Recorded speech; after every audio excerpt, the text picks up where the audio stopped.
It's like a shark, NATO, except with poop.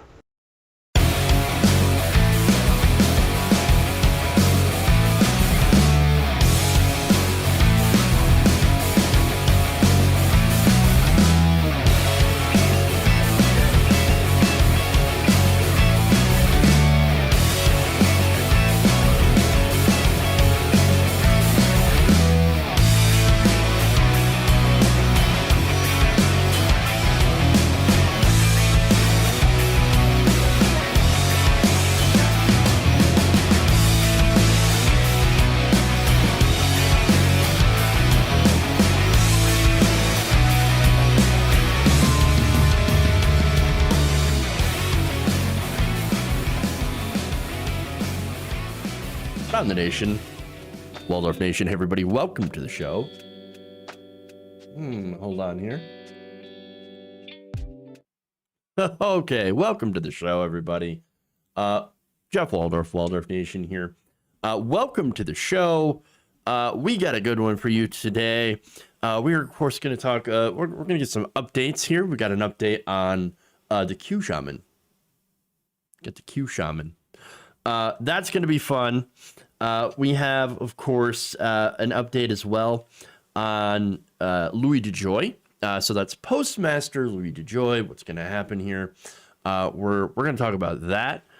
We've got Georgia versus voting rights. That's disastrous.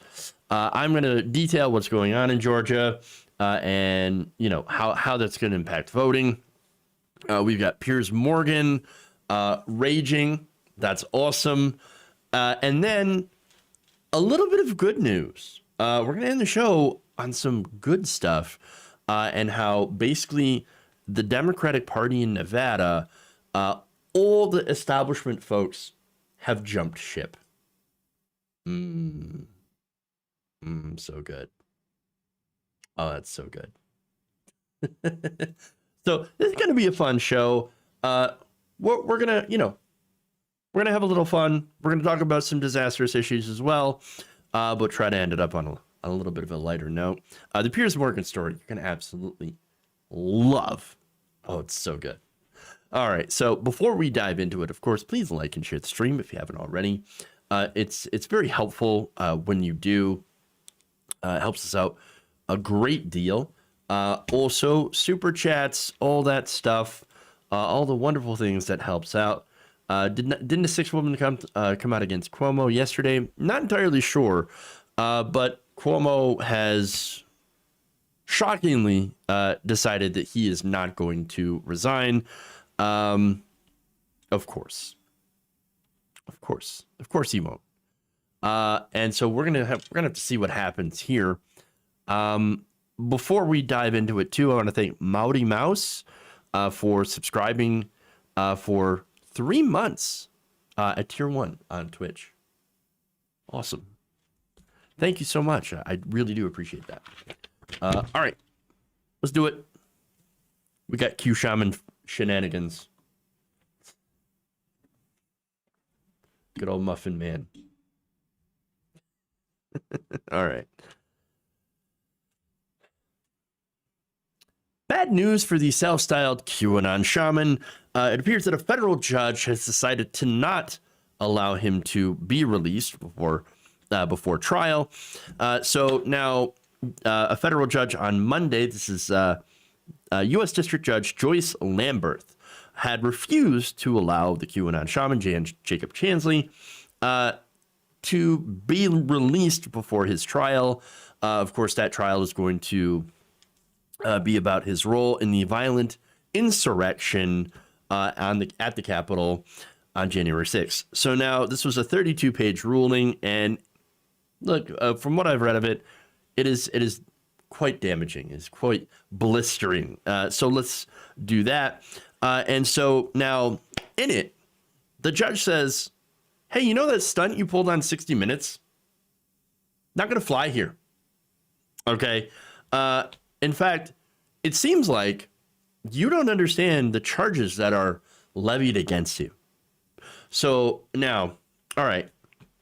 So this is, remember, he used a muffin defense in that 60 Minutes interview. In fact, I'm going to play that for you just to refresh your brain with the absurdity of his argument against being, not only held accountable for his actions, but also not being released before his trial.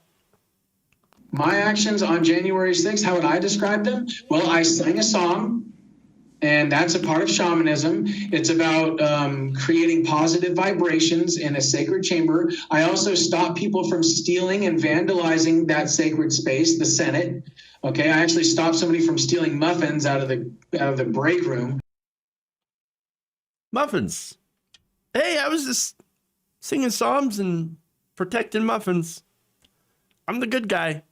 I'm just filling the space with positive energy. Oh, of course, because, hey, invading the Capitol with a group of violent insurrectionists, you need a little positive energy when you do something like that in order to balance out the murderous rage from everyone else, right? Is that what happens? Right, of course. Now, the judge did not see it that way. Here's what Lamberth wrote. Quote, the defendant's perception of his actions on January 6th as peaceful, benign, and well-intentioned shows a detachment from reality. I love it. If the defendant does not understand the severity of the allegations against him, then the court finds no reason to believe he would not commit the same or similar actions again. Oh, weird. I guess that backfired. Oof. I mean, here's the thing. He thinks that he was just buffing the raid and not actually doing DPS, only playing a support role. Well, it turns out you're also part of the party. You're also part of the raid, which means you're responsible for everyone else in the raid that you tried to buff with your songs. Just saying. What are you anyway? I thought you were supposed to be a shaman, not a bard. Come on, you were like breaking the party dynamics here. All right, what are you? No, but really, the whole thing is pretty ridiculous. Going to a more serious note. I know, I just had to nerd out for a second there. But look, seriously, this man was fed so many lies, so many conspiracy theories from the right, from people like Donald Trump. And even after getting arrested and starting to have to deal with reality, right? He apparently only has learned how to do more conspiracies and flat out lies. I mean, only a fellow Trumper / QAnoner would actually buy anything that he's saying at all. And think about it. It's a pretty harsh wake up, right? Like the real world. I mean, you got this bubble around you if you're a QAnon Trump supporter, okay? And you got this bubble around you where no reality can penetrate at all. And so this bubble is getting popped right in front of him. And I don't think he realizes it yet. All right. But he will. Oh, he will. Okay. And so that bubble insulates or makes people like Chansley believe that there are no, that there's just absolutely no consequences for the things that he's done. No real life consequences for their actions. It really is insane. Look, it turns out that, hey, no matter what you believe, no matter what you think, you can't invade a federal building with the intention of bullying people into overthrowing a lawful election without any sort of consequences. Unless, of course, you're the one who incited it and are allegedly wealthy and powerful. But that's a different case. Completely. If you're the person on the ground, though, good luck to you, son. Now, the judge also went after Chansley's defense attorney, Albert Watkins, about that media appearance that was absolutely disastrous for his case. In fact, Lamberth observed, quote, such media appearances are undoubtedly conducive to defense counsel's fame, but they are not at all conducive to an argument that the only way defense counsel could privately communicate with his client is if his defendant were temporarily released. Given defense counsel's decision to use what could have been a confidential video conference on a media publicity stunt, that argument is so frivolous as to insult the court's intelligence. Well, look, the entire thing kind of insulting to our intelligence. Again, they wanted to believe that they want us to believe that people like him are the good guys, right? That, oh no, I was a good guy in the Capitol. All I was doing was just, trying to be a good patriot, democracy, right? By literally overthrowing democracy. And look, a lot of them feel that way, unfortunately. They believe that they were the patriots, that the good guys. We're not the baddies, and you're the baddies. You're the one who stole the election, as I'm trying to steal the election. And look, they think, no, we are the patriots. We were serving the true and rightful president. And that, propaganda was served up to them. The big lie by, Newsmax, conservative media, Fox News, all of them working together in this atmosphere that pushed these lies and conspiracy theories for clicks, for money, for clout with the president. All right. And they ended up pushing this rhetoric onto people who made it violent, who acted on this and did violent.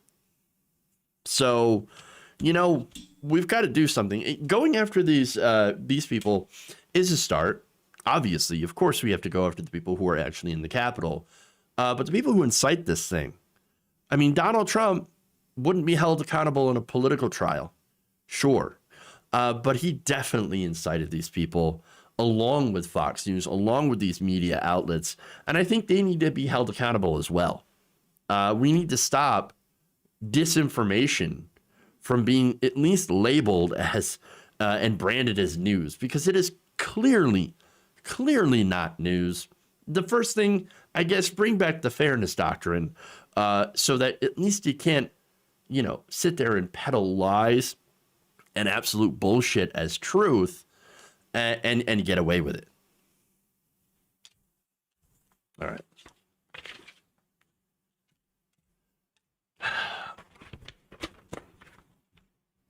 Moving on. Let's go to something different here.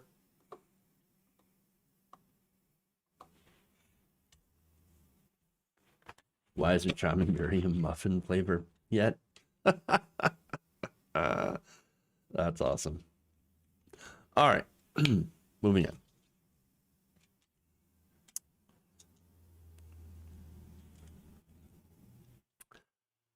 A Democratic congressman is demanding that the SEC, the Securities and Exchange Commission, investigate a shady $54 million purchase of stock, just hours before Postmaster General Louis Dejoy announced his decision to award a company that he had bought stock in a very lucrative contract with the U.S. Postal Service. So now the company in question, of course, is Oshkosh Corporation.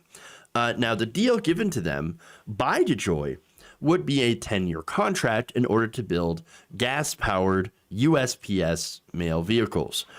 So now Representative Tim Ryan, who was looking into this, he wrote a letter to the acting SEC chair, Allison Heron-Lee. Here's what it said. Quote, "This contract was awarded to Oshkosh Corporation and is worth up to $6 billion. That is a gigantic government contract. All right.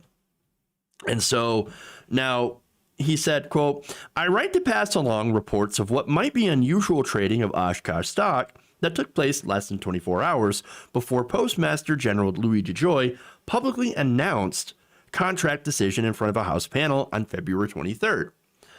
Specifically, an over $54 million purchase of OSK made 20 hours before Mr. Dejoy's announcement was brought to my attention on social media in news reports." So social media knew before everybody else, and news reports. So, and again, these are members of Congress. All right. Now, he continued, "Additionally, it is my understanding that the OSK stock rose significantly prior to the announcement. It's almost as if there is some sort of inside information, perhaps even sort of, insider trading going on here. I don't know. Seems interesting." Now, he said that given the gravity and serious implications of this contract, I'm writing to request that the Securities and Exchange Commission look into this issue as soon as possible. All right. So, wow. All right. Now, Ryan's letter comes after he joined two other Ohio Democrats, Marcy Kaptur and Sherrod Brown, in urging President Joe Biden to halt this contract deal over, of course, concerns about inappropriate political influence in the process. Well, I would say that, of course, this is absolutely inappropriate, and you'll probably agree once I give you the details. Because, look, this already looks pretty bad, okay? Buying stock and then having the stock rise before the announcement suggests that he had known beforehand that this was going to, well, obviously he made the decision beforehand and used that information to go and buy these stocks. He knew it was going to happen because he made the decision. Corrupt, absolutely corrupt. So now it's almost as if he's corrupt or something. I don't know. Weird. But the details, again, get worse the more you know. Now, Dejoy and the other Trump-appointed governors at the USPS had selected Oshkosh for the contract over another company, Workhorse. So now, why the distinction? Why did they, choose one over the other? I mean, maybe Oshkosh was a better deal. You be the judge of this one. Now, Workhorse was a truck maker that actually had a bid that was expected to be approved. And what they were going to do is that once, they got approved for the contract, they would replace the Postal Service's delivery vehicles with an all-electric fleet. Oh, okay. So doing something positive for the environment. Interesting. Now, as Bloomberg reported, Workhorse had initially been viewed as the favorite to win the contract, especially after Joe Biden had ordered the government to utilize emissions-free vehicles. Well, again, the USPS is government, so why, instead of going with this company, they ended up going with Oshkosh? Oh, because he bought stock. That's what it is. All right, so Oshkosh, like I said, won the bid last month with a fleet that will be mostly gas-powered. And, of course, as the kicker, Dejoy will now make money off his stock purchase if and when he chooses to sell or, of course, get dividends from this $6 billion contract. And, of course, as I mentioned, Oshkosh stock increased in value. So it's kind of a double whammy here. You've got corruption and pollution. Fascinating. So now don't tell me that if the Democrats did something similar, right, that it wouldn't be blown up all over conservative media. Hell, I'd be talking about it. All right. And I'd be like, hey, this is wrong. This seems like an insider trading deal and you shouldn't do stuff like that. But wait, they don't talk about this at all. Okay. Again, if it were Biden, Biden corruption, Solyndra 2.0, alternative energy fleet. Oh my God, look at how terrible this is. It's a swamp. But on Fox News now, well, it's silence about this. They're not talking about this at all. No, what they're doing is they're busy focusing on the genderless plastic potato. Okay? And that's what it is. Now, Tim Ryan went and talked about this to Bloomberg News. And here's what he said. He said, quote, "It definitely stinks and needs to be looked at into the highest levels. And the trading that preceded it, if that's not suspicious, I don't know what is." Somebody clearly knew something. To that, of course, they say, yeah, they knew. He knew. They all knew. Of course. So they love corruption. They hate electric vehicles. It's definitely spitting in the eye of Biden and the Democrats, of course. He's a Trump guy through and through, Dejoy is. And it's basically the MO now. For anybody who's left over from President Donald Trump, especially Dejoy and the postal governors, trash the post office, own the libs. That's what it is. All right. And now that has earned, of course, some pretty harsh rebukes. In fact, in a letter last week, Captor Brown and Ryan had said of Dejoy, even before this came to light, quote, Postmaster Dejoy's tenure has been a disaster for the American people and the USPS's dedicated workforce. From ill-advised policies that have delayed the mail and life-saving medicines to seniors and veterans, to an utter disregard for the agency he leads. This week's announcement further calls into question his judgment, his ability to effectively run the USPS, and a short-sightedness at this agency that plays a critical role in our nation. Now, as much as I like this, it has strongly worded letter vibes. All right? Because that's what it is. It's a strongly worded letter. Because at this point, that's kind of all they got. Democrats need to do something about Louis Dejoy. Now, what can they do? Well, I mean, look, aside from an investigation by the SEC, which I think is pretty warranted in this case, the SEC has its own problems, understandable, but because it relies on political appointees. But at this point, Biden needs to get directly involved. Now, Biden, I think, needs to fire the governors appointed by the Trump administration and replace them with his own appointees. And that's very important, right? Because right now, understand that how it works, Dejoy is not a political appointee by the president. So the president can't appoint a USPS head, right? So how it works is that instead he can appoint, a president can appoint different board governors, up to about 5 per party. So there's a total of 11 members. That includes, of course, the Postmaster General and the Deputy Postmaster General, and then 9 board members who will then go and vote for their pick for Postmaster General and the Deputy Postmaster General. And so what Biden can do is that he can at least take and fire 5 of those members. Well, he can fire all of them, but he has to, of course, appoint a mixture of Democrats and Republicans. And so he can stack this with 5 Democrats, 4 Republicans that are in favor of actually doing the post office the way that it should be done, which is as a service for the American people. Okay. And it is a necessary service. So you'd have to at least find 4 Republicans who aren't vastly against the post office. I mean, good luck with that. But at least you could have 5 Democrats that are in favor of it and can overrule the Republicans. And so it is, like I said, slightly complicated. But here's what they would need to do. I mean, right now, Biden has nominated 3 people. Okay. Nominate 3 people. Why not go fire 2 more that are pro-Trump and then have 5 Democrats on the board? That would make sense, okay? But there is a slight problem, and that's, of course, any nominee has to be confirmed by the Senate.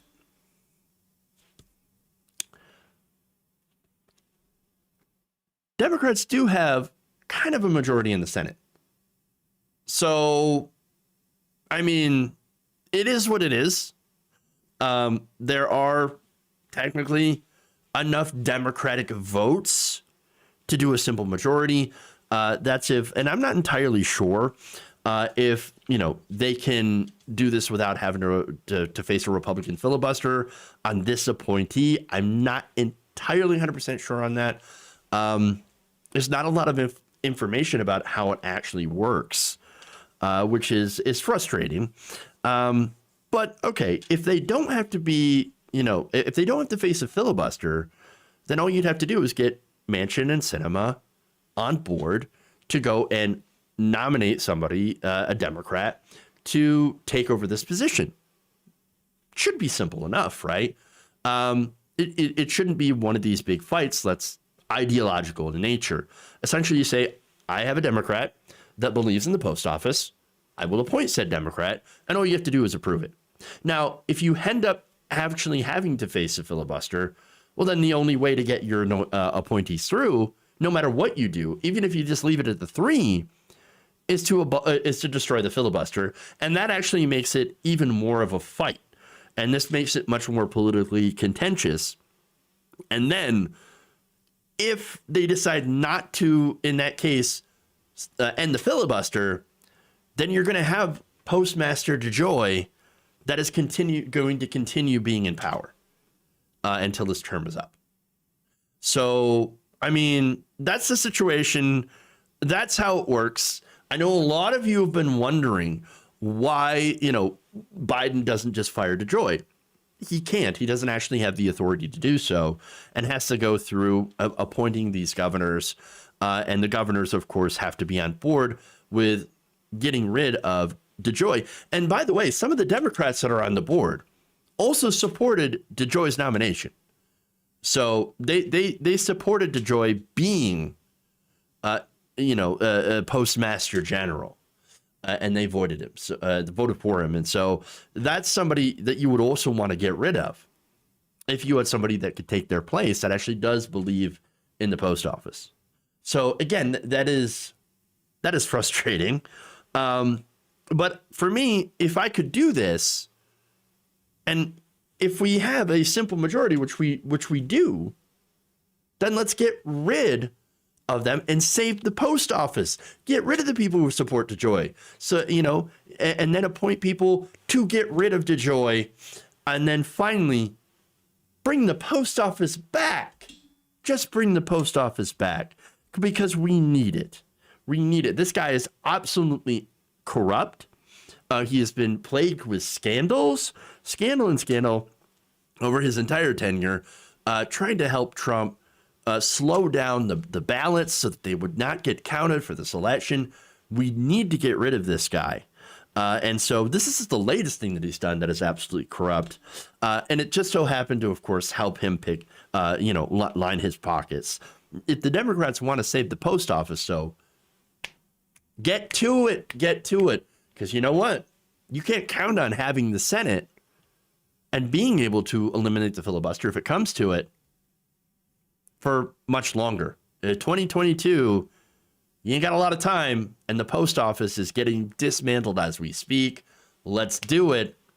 Democrats, go. You're on the clock.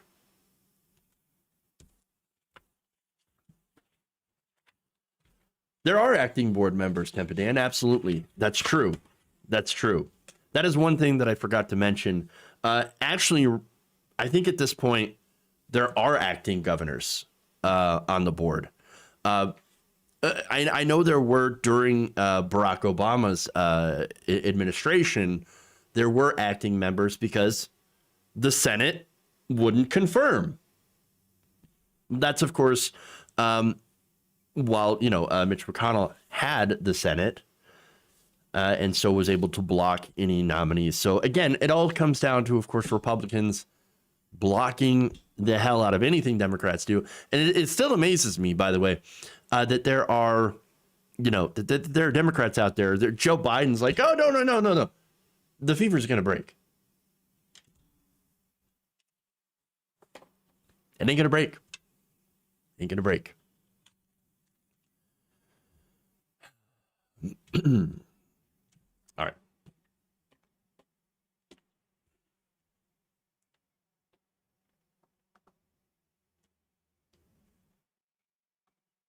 Why does the presidency have no jurisdiction? It's the way that it was set up to make sure that, Congress has its say in being able to also, have a hand in selecting the Board of Governors. It's the way they designed it. And I think it was also to avoid having overly partisan political choices, because I think it used to be the way where the president was able to nominate a head of the post office. And I think that changed like back in the 70s. I was reading through that, the history of it today. It's kind of fascinating. But again, in a dysfunctional system like ours, it just gets worse. Yeah, Biden is working on filling 3 of the vacancies right now. But I don't know if that'll be enough to get rid of Dejoy. The shaman is Antifa, not QAnon. Oh, bless your heart.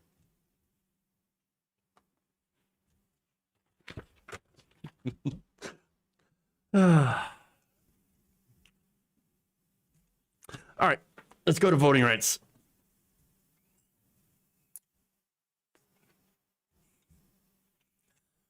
The Republican-controlled Georgia Senate voted on Monday to pass legislation that would restrict voting rights. Now, the state's legislative chamber voted about 29-20 to pass SB 241, which will now go to the Georgia House. It's expected to pass, and it's expected to go through the governor's desk. So now, of course, he's saying publicly, I don't really know what way I'm going to go on this yet. I'm going to have to read through it. But again, this is the Georgia former Secretary of State that did voter suppression in order to become governor. So I'm not holding out too much hope. All right. So now what's in this? What's in this piece of legislation? Well, it would end no excuse absentee balloting. So you would have to have a written excuse.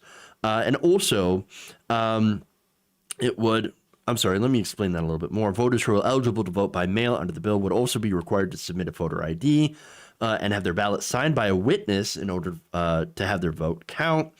The bill would also require a court order to extend polling hours, limit the use of any mobile voting sites, give the state's legislature power to temporarily block any emergency voting rule changes, and create a voter fraud hotline. Yes.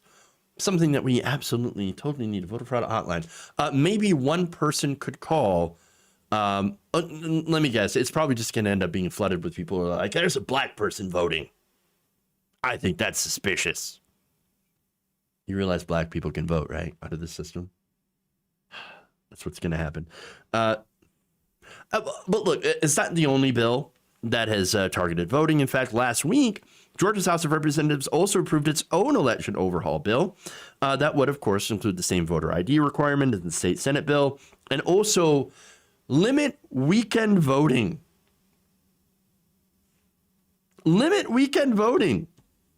Okay, how is that not an attack on working class people?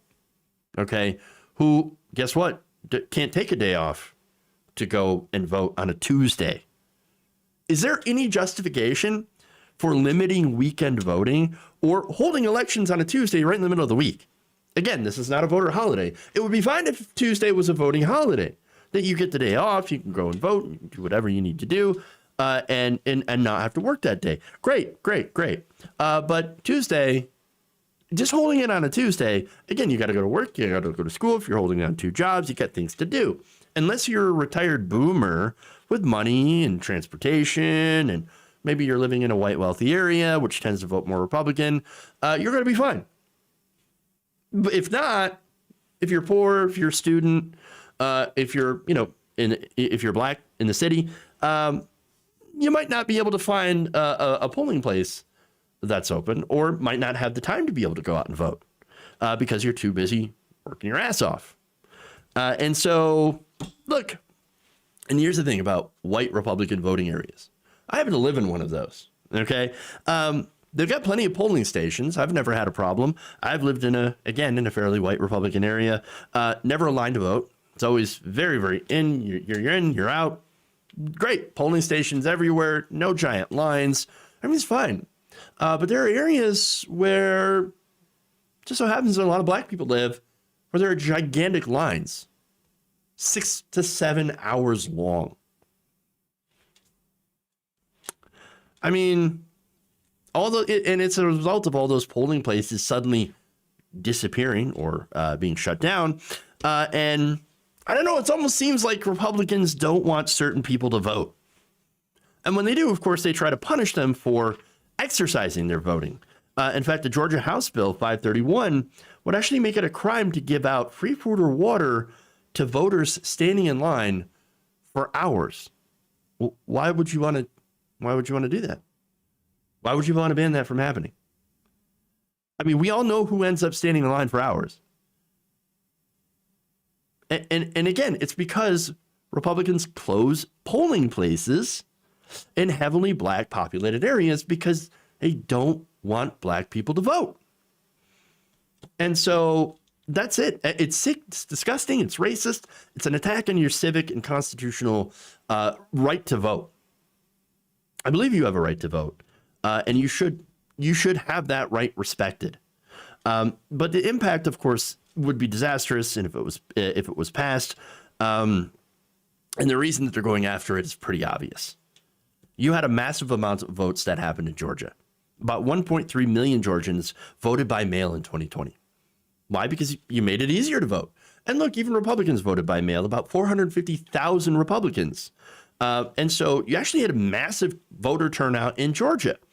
And normally there's not a lot of voter turnout in 2016. Not a lot of voter turnout, at least not much compared to this. This was this voter turnout actually broke records. And so there was a lot of people. And part of that is because they made voting a little bit easier. They made it so that you were able to actually vote by mail, which is great. In fact, according to the Brennan Center for Justice, there was a gigantic increase in Black residents who voted by mail. However, as a result of, I don't know, a certain presidential candidate or president, presidential incumbent who was talking about how voting by mail is horrible and leads to massive fraud, you actually had a decrease in the number of white mail-in voters.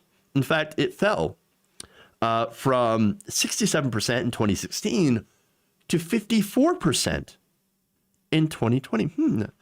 Very, very strange how that worked out. Very strange, very strange. So now, Stacey Abrams, she was one person that got cheated as a result of voter suppression in her state. She actually talked to Mother Jones about this on Monday and talked about the high turnout and the reasons for these laws that are being pushed in Georgia. Quote, in the last two election cycles, we saw a dramatic increase in the number of voters of color who voted by mail because it, again, is easier to do. The number of young people who used early voting, the number of African Americans who voted on Saturday and Sunday, we saw unprecedented levels of turnout across the board. And so every single metric of voter access that has been good in Georgia is now under attack. And it's true. It's true because, again, as I keep trying to hammer into your heads, Republicans don't want people to vote. They have never wanted people to vote. They have never especially wanted Black people to vote. That was the whole reason, again, for the Ku Klux Klan, is to get Black people to not vote.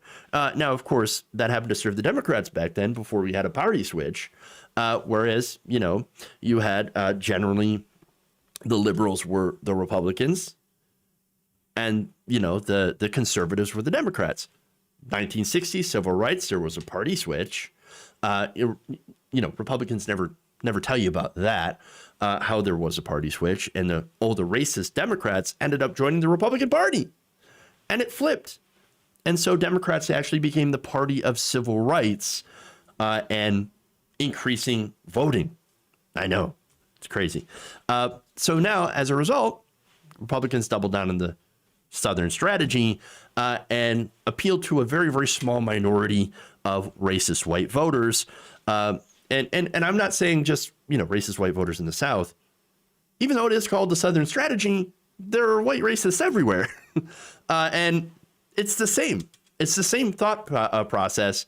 We don't want those people to vote. And again, because when Black people exercise their rights, their power to vote, Republicans lose. Republicans lose. And so that's the result of this. Okay. And again, if voting were easy, as it is with, for example, mail-in voting, well, then you end up seeing more people that end up turning out. And as a result of that, Republicans are fucking toast. They'll never win another election. And that's why, by the way, this is why H.R. 1 that's going through the House of Representatives is so incredibly important, because it actually expands voting. And that has, of course, a prominent Republican, former President Donald Trump, and his allies. They're incredibly nervous about this. In fact, he's been calling around, asking people, and saying, does this have a chance of passing? Because if it does, quote, we might never win another election again. Weird how when Black people actually exercise their rights and exercise their power to vote, you end up having Republicans that get very, very nervous. Very strange. And I also love how they come out and just admit it. More people voting equals Republicans losing. And I'll tell you why. It's because their platform is deeply unpopular. They could actually win elections if they actually went from, being the party of racist oligarchs and reactionaries to a functional party that attempts to govern. And see, that's the thing. That's what Republicans don't do. They could actually say, hey, you know what? We were wrong about certain things. We were wrong about the Southern strategy. We're wrong about, certain things economically. And we actually are interested in governing. They actually might get some votes. But they've doubled down on racism. They've doubled down on giving everything to the rich. They've doubled down on oligarchy.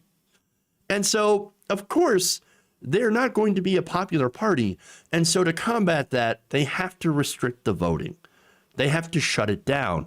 They have to claim that, oh, no, our elections aren't secure. We're overrun with undocumented immigrants. We're undocumented. We got the illegals everywhere. Yeah, that's it. That's what's going on. No, there's no evidence to back any of the stuff that they're saying on undocumented immigrants voting. There's no evidence of voter fraud.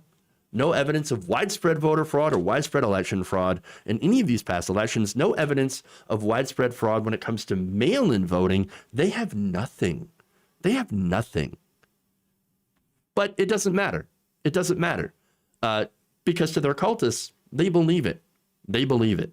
And to the people that continue to spread these lies, well, they hold on to a small demographic that continues to vote for them on and on, over and over again, very reliably. And so, of course, they're going to hold on to this. And of course, they're going to do this.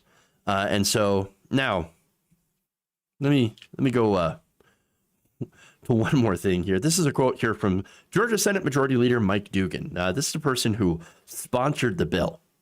And he said that he introduced the legislation.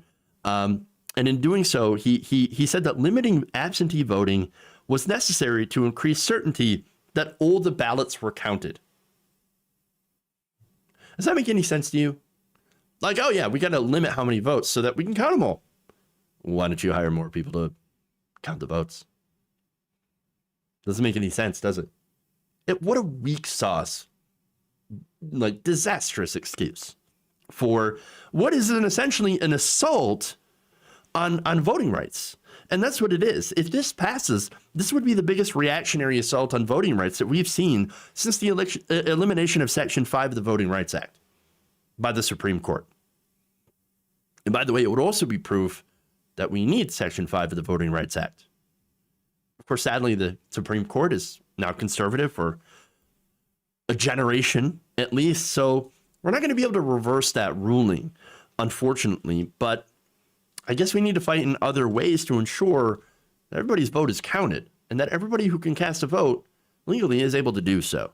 And that everybody who, wants to participate in the democratic process, in the small d democratic process, is able to do so and is able to exercise this fundamental right without people trying to shut them down. All right.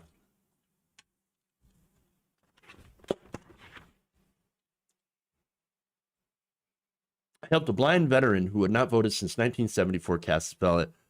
Yes. That's awesome. That's awesome. All right. Let's move on.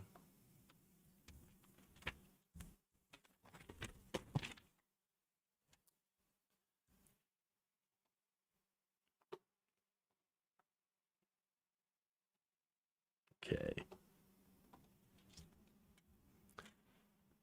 Piers Morgan is a special kind of snowflake. He is the most special, the specialist of snowflakes, the snowflakiest of all snowflakes. And he recently got into it about the whole Royals drama. Now, look, I don't really care too much about the Royals drama. Let's be honest about that. I don't want to spend too much energy talking about the subject itself. But what I want to focus on is Piers Morgan and his ridiculous reaction to it. In fact, he ended up walking out during a segment when his co-host basically called him out for really crappy behavior. Take a look. You don't like Meghan Markle. You've made it so clear a number of times on this programme, a number of times. And I understand that you've got a personal relationship with Meghan Markle, or had one, and she cut you off. She's entitled to cut you off if she wants to. Has she said anything about you since she cut you off? I don't think she has, but yet you continue to trash her. OK, I'm done with this. No. Sorry, no. Sorry. Do you know what? That's pathetic. You can trash me, maybe, not my No. See you later. I'm being... Sorry, can't do This is this. absolutely diabolical behaviour. I'm sorry, but Piers spouts off on a regular basis, and we all have to sit there and listen. Oh my God. A minute of criticism, the guy shuts down. Folds. Like like origami. Gone. Folded right up. And it's not even like it was all that mean. It's just like, hey, you know what? Stop being petty. You're being kind of a douchebag. She didn't want to be your friend. That doesn't mean that you could sit here and criticize her for things that, she didn't necessarily do. Again, you couldn't handle any of the lightest criticism. Get over it, dude. If you're going to be in media, you got to have a tough skin. Again, this guy is a shit person. He's always been a shit person. He's always been that guy. You know the guy. You know the type. Basically gets outraged for essentially clicks and views. He's that guy. Again, his political takes are also pretty garbage overall. Again, he's a UK conservative, friend of Donald Trump. He's anti-trans. Again, he hates trans people. Let me show you a tweet here that he sent out about that. So here we go. That is Piers Morgan's head that is superimposed over a penguin. Apparently, he's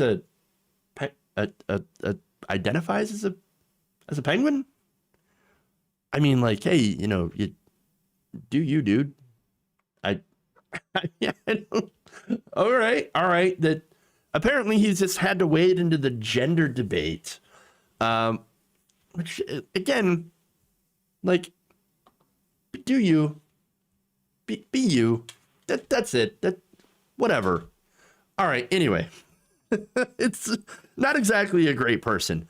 So now that happened yesterday.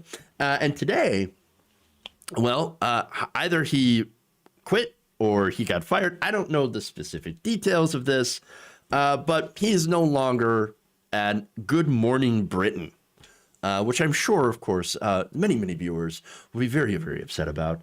In fact, here's a statement from ITV. Morgan is leaving his role at Good Morning Britain altogether. Following discussions with ITV, Piers Morgan has decided now is the time to leave Good Morning Britain. ITV has accepted this decision and has nothing further to add. Fun. Morgan's departure comes after 41,000 people wrote into the UK media regulator Ofcom to complain about his remarks about Meghan Markle on Monday. Again, I guess he went on a gigantic tirade against her because she, quote unquote, ghosted him.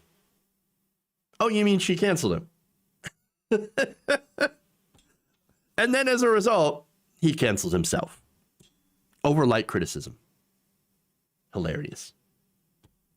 Now, look, again, he attacked Markle. And let me just address that just for a second, not to get too deep into it. But basically, he's like, I don't believe that she could be depressed. I don't believe that she could ever, attempt suicide.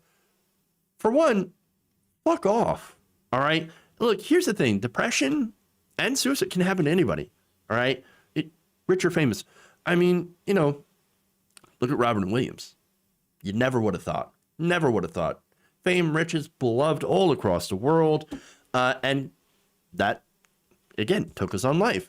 I mean, it happens to people. It can happen to anyone who has, bouts of depression, can go through difficult things. That happens. And so now Markle said, look, even though, yes, married, what is it, Prince Harry or whatever. And even though I had married into incredible wealth and privilege, I was still depressed. I felt very mistreated because there is, obviously, there's some racism problems within the monarchy. Let's be honest, not exactly friendly to, people of color. Those old monarchies are racist as hell. I think we should get rid of the old monarchies. I hope the UK decides to get rid of the crown. I think that would be better. Okay. And so, yes, I believe absolutely that she went through a tough time. Again, this can happen to anyone. And so human to human, I empathize with that. I do. But Piers Morgan's like, no, I don't really care. You ghosted me. We were friends on Twitter once. We went and had coffee, and you found out how much of a shit human being I am and decided not to associate with me anymore. I am so mad. All right, Chief. Go ahead. Do you, but don't be surprised if people get mad at you for doing that. And you get publicly owned on Twitter for doing so. Speaking of getting publicly owned, all right, I know it's not related. This is actually from 2019, but somebody is going to go on and this is, I think, one of the greatest hits on Good Morning Britain, and this is when Piers Morgan was defending Winston Churchill, and ended up getting absolutely just obliterated. Take a look. So let's make a comparison. Piers, you're a sensitive soul. Yesterday, you accused me of being a racist for pointing out that you look like honey-glazed gammon.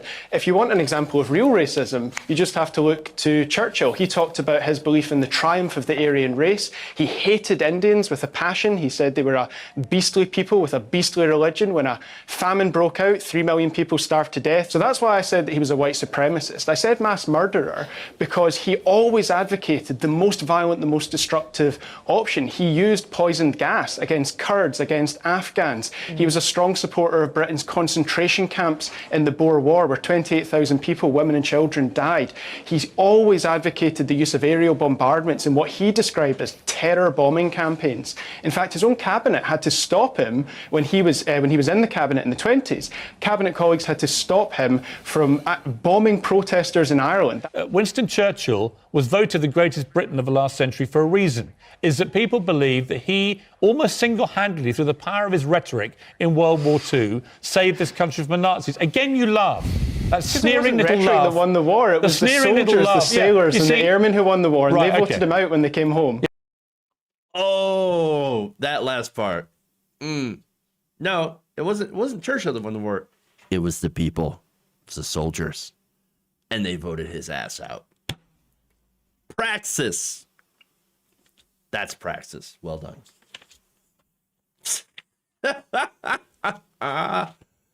Oh my God. Oh, it's so good. Oh, I love it. Truth bomb. All right. Speaking of bombing, right?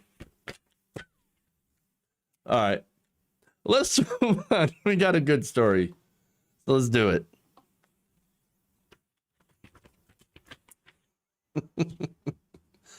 All right. So,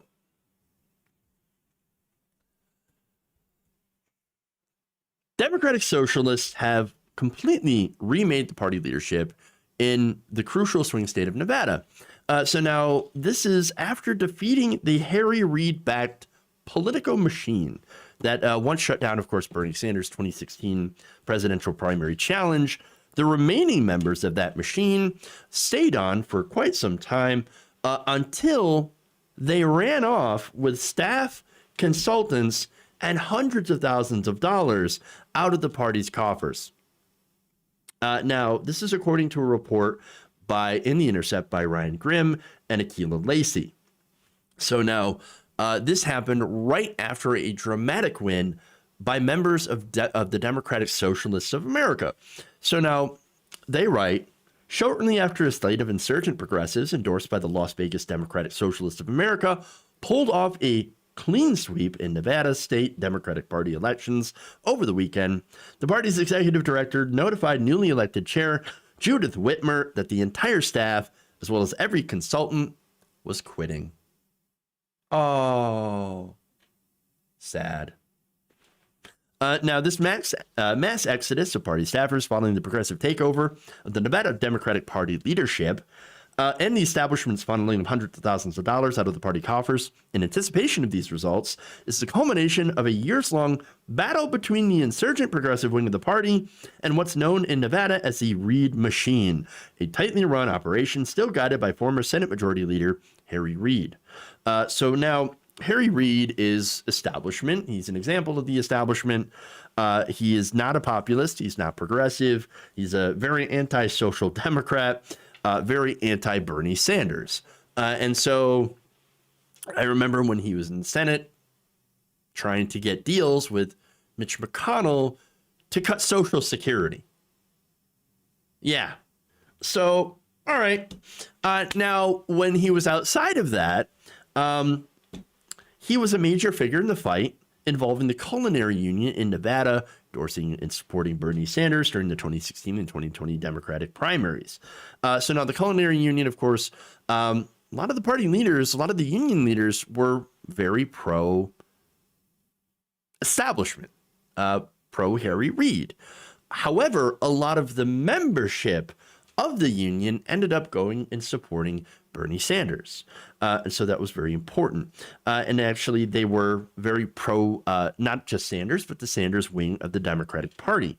So you had Bernie, you had AOC, and to a lesser extent, Warren, and others who signed on for, policies like higher wages and Medicare for all, et cetera. That's who the members generally support. Okay. And that's who the DSA members generally support. Okay. So now, the fight between the two parts of the party began about 5 years ago when Sanders organized support for his 2016 presidential primary run, while Reid was working behind the scenes to help Hillary Clinton. Over the next 4 years, according to Grimm and Lacey, outside organizations like DSA exploded in size and strength. The Sanders campaign focused on organizing tens of thousands of young Latino voters in the state with the goal of activating people whom the party hadn't bothered with before. Very important. If you actually want to, have a winning coalition, you have to include everybody. And that's what they did in Nevada. They said, Latino voters, we want to represent you. We want to represent you. We want to represent your values. We actually care about your vote. And the Democratic establishment generally hasn't cared about your vote. And so we would like you to be part of our group. We would like to, again, to represent you. And it actually worked. In the 2020 cycle, after investing heavily in Nevada, guess what? Bernie Sanders won a commanding victory.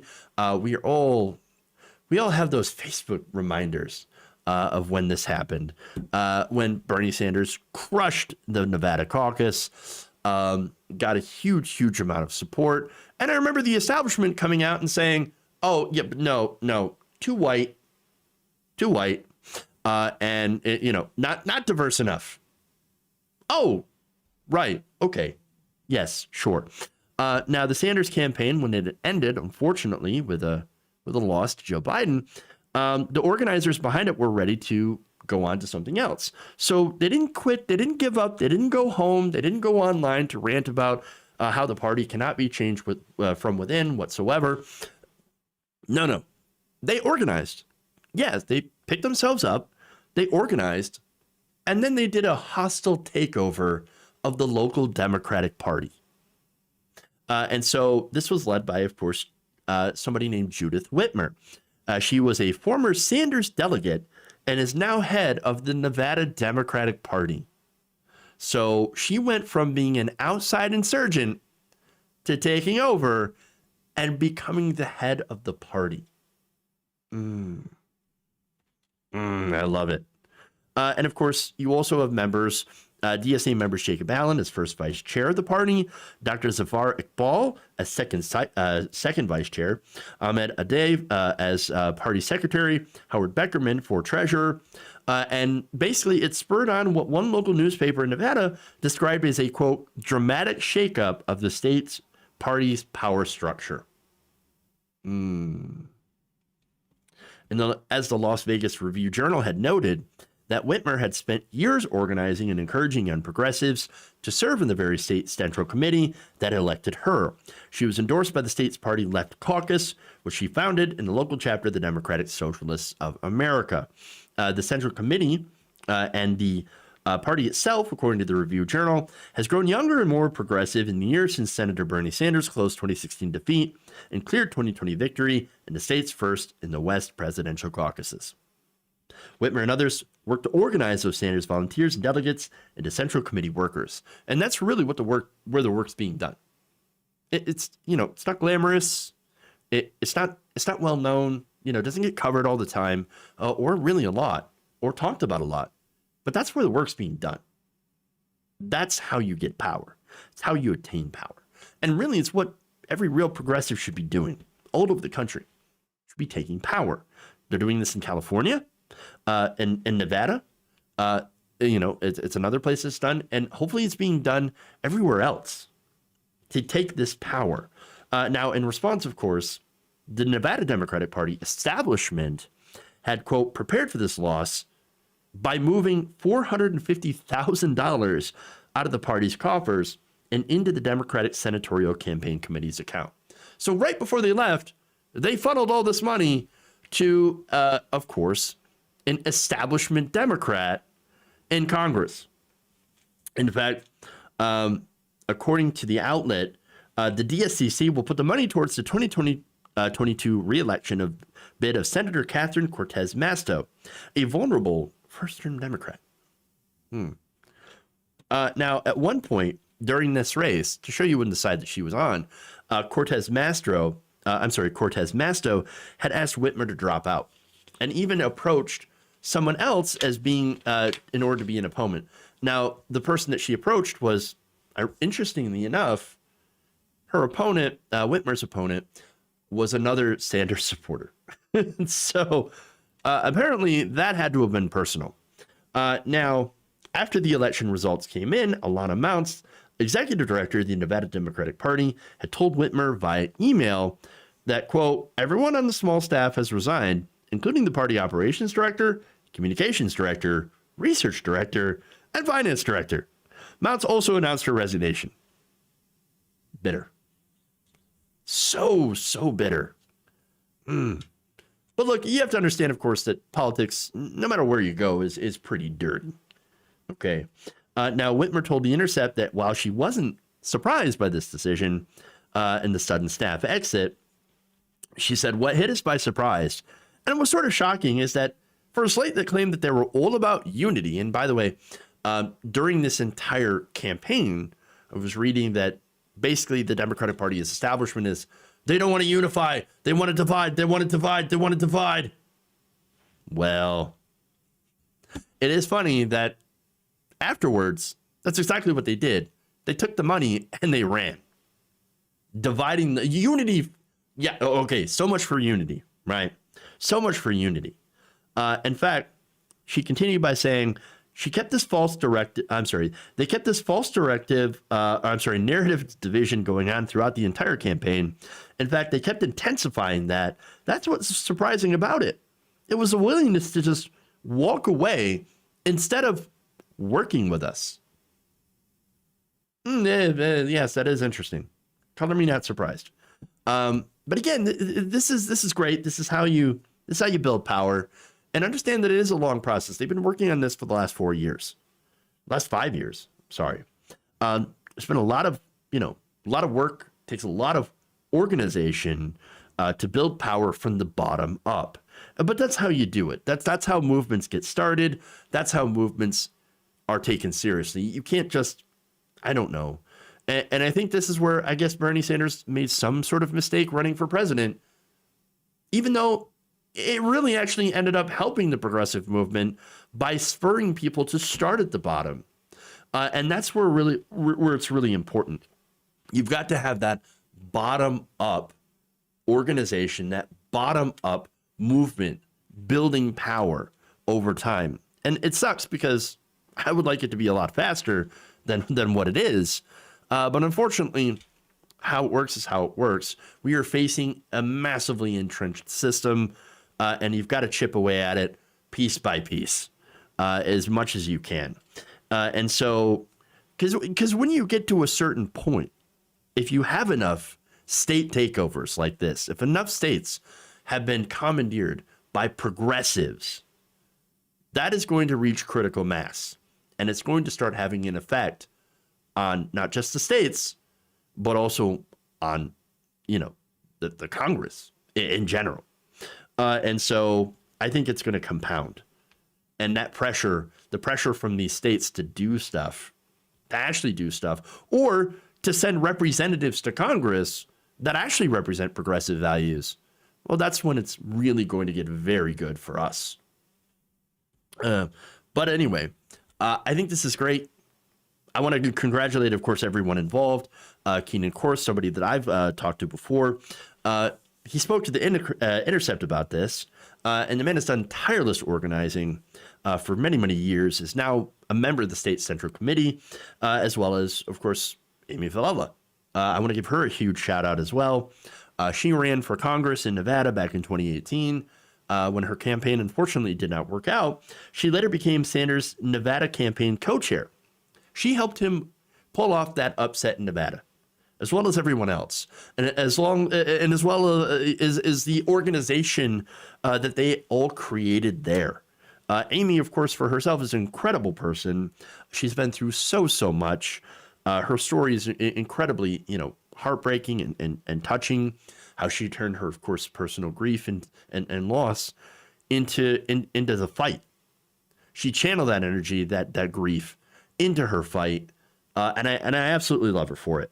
And so that organization that she created back in 2018, while it didn't deliver her to the Congress, it also didn't die. It didn't languish. It changed form and actually ended up sowing the seeds and birthing something even greater than just one campaign. And it's wonderful because it is an example of how progressives can do a hostile takeover and win, even in entrenched places like Nevada. Again, this was not a small victory.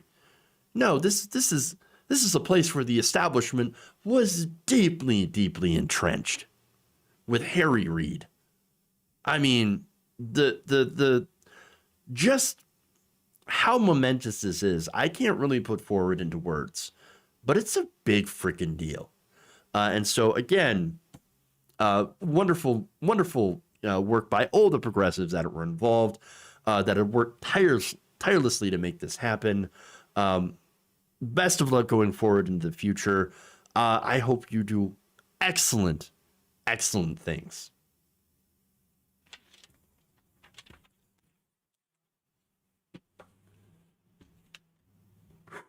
Okay.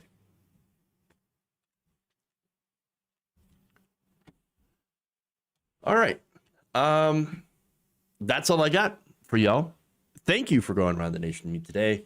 Please like and share the stream if you haven't already. Much appreciated. In fact, I want to thank Autumn Finch on Prime for subscribing. Thank you so much. I really do appreciate that. I got a few super chats as well. Let's see. Dango Mango says Super Straight's a thing. That's this logo and everything. Oh boy. Dango Mango also, Arkansas total abortion dropped today.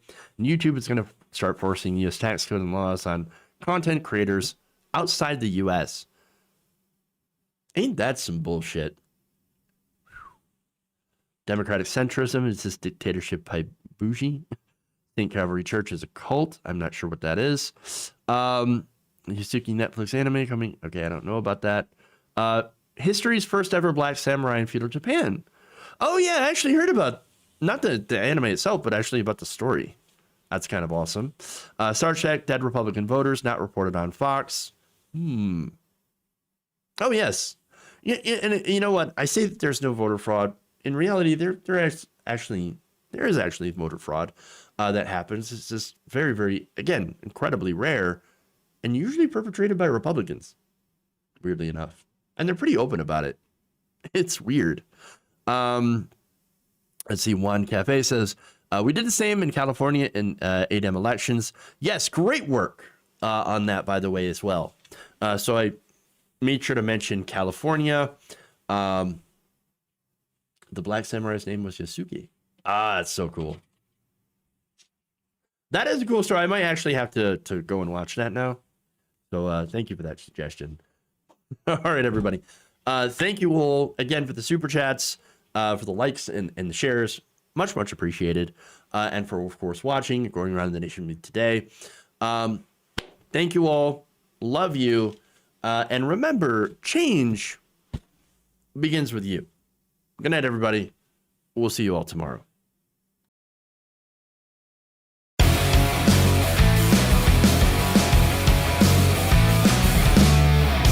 Tighten up my knee.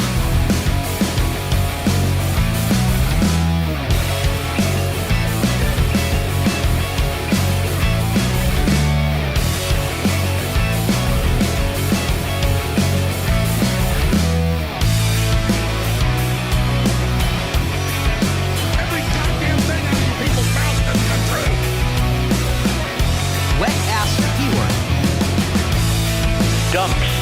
Big, massive dumps.